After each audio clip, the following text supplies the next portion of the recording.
important phases. And the first phase is preparation.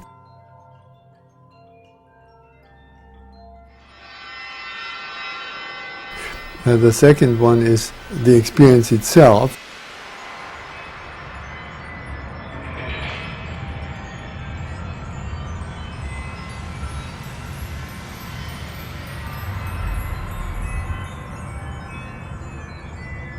And the third one is the processing afterwards.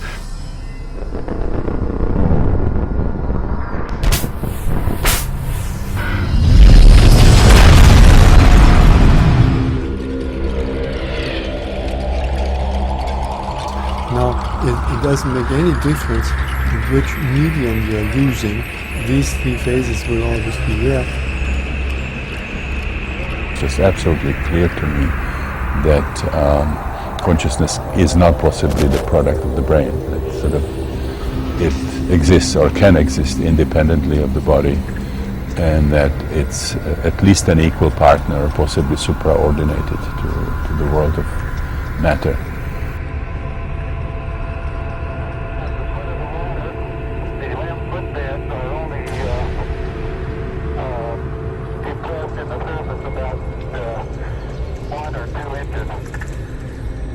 By contemplating the images of mythology, we get in touch with those powers within ourselves. It's very fine. I'm going to step off the limb now.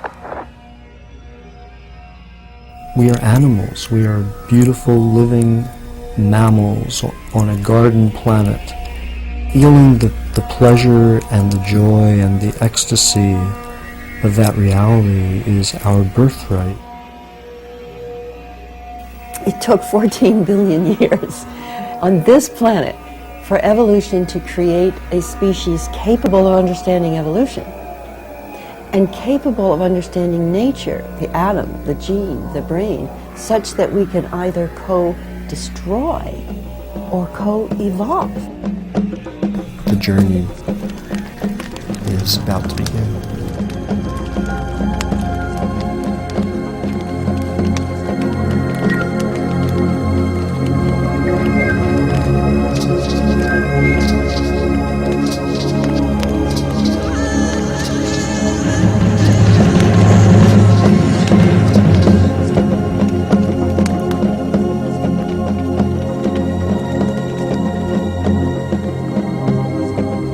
Noosphere, the hyperorganism consisting of the interconnected totality of all sentient beings and the higher level of consciousness possessed by it. The planet doesn't have any problems except people. What we are experiencing, the global crisis, is really reflecting somehow the level of consciousness evolution in the species. I mean, if we could have our heads and hearts in a different place, you know, the planet could look very, very different. Joseph Campbell did so much to bring to our consciousness the fact that the world's mythology, as vast as it is has a single theme running through so much of it, of the hero's journey. And he saw three phases to this hero's journey: separation, initiation, and return. Exploration of the stranger and odder areas of the human mind. I mean, this is one of the things which has emerged, I think, in recent years. Not only is the material universe incomparably larger and stranger than we used to give it any credit for, but the mental universe is also larger and stranger than we give it credit for. That we carry about inside our skulls an extraordinary world, a visionary world, a mystical world.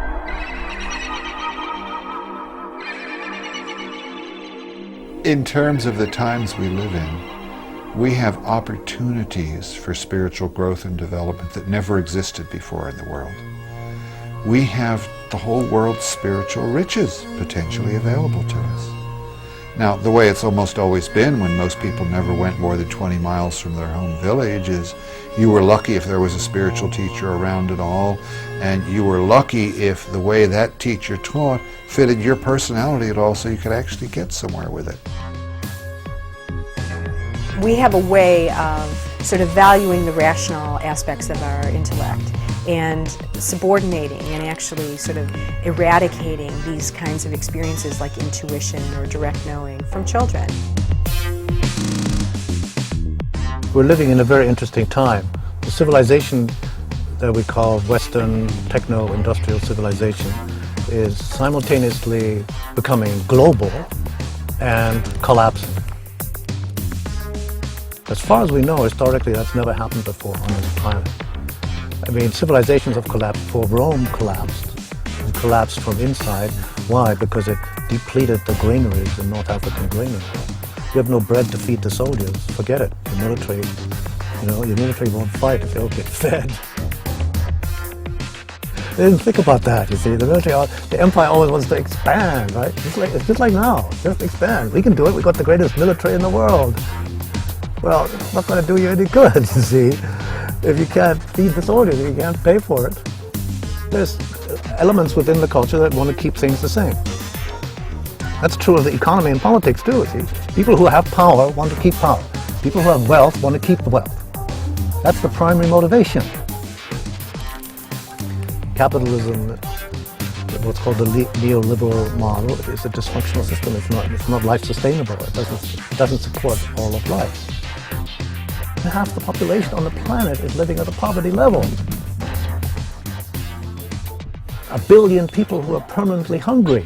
Tens of thousands of families who live full-time on a trash dump in Manila or Mexico City. You can't by any stretch of the imagination call that a civilization. The ecosystems on the entire planet are being stressed and overstressed to the maximum of their carrying capacity. Population is increasing exponentially, so vastly increasing demand on ever decreasing resources. It's a runaway system. The best estimates are that a quarter of mammal species will be extinct in 30 years. Half of all species of life will be extinct in 100 years. All species of the next couple of decades are going to see tremendous dislocations and turbulence. We are an integral part of nature. In some sense, the human being is like an expression of nature, which nature sort of perceives itself. It's like a sort of extension, of nature, and deeply embedded in nature and interconnected.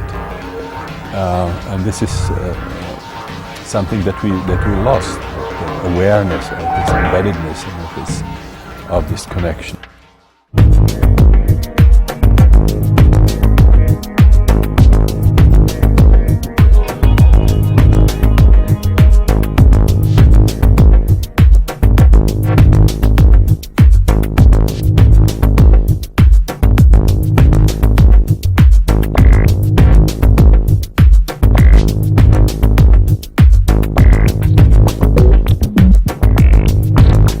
Shaman is one in contact with the spirit world.